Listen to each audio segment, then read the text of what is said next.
kuchukua tena umiliki wa mpira kwa Young Africans.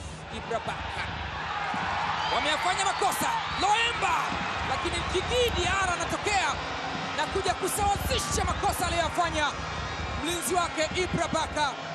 Macho yamemtoka kwa ghadhabu na kujiuliza kwa nini anafanya makosa ya namna hii.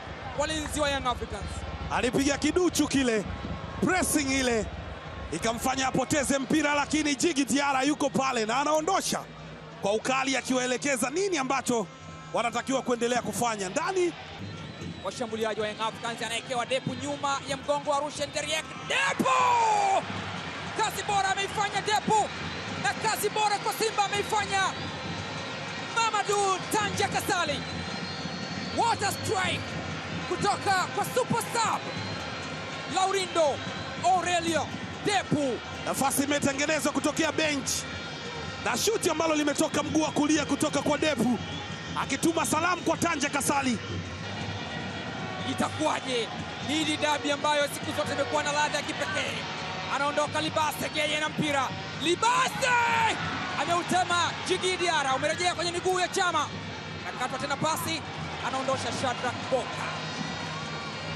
Hakuna kiti kinachokalika. Libase Geye anamwekea Ino Jospin Loemba. Nafasi ya Simba yuko mpira chini, Mpanzu!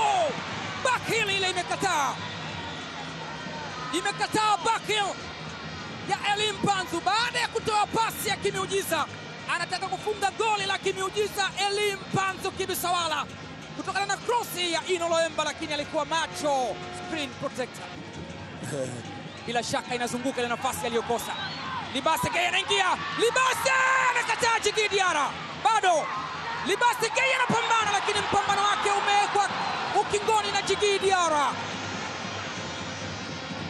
Ismail Toure yeye dhidi ya Depu, mwenyekiti wa bodi ya wakurugenzi ya Simba, ambaye katika mchezo uliopita alikiri kwamba amefanya kazi kubwa. Hii ni kazi ambayo ameifanya Djigui Diarra mbele ya Libase Geye, kumtoa katika reli, na mwamuzi Hamza El Farid akajiridhisha.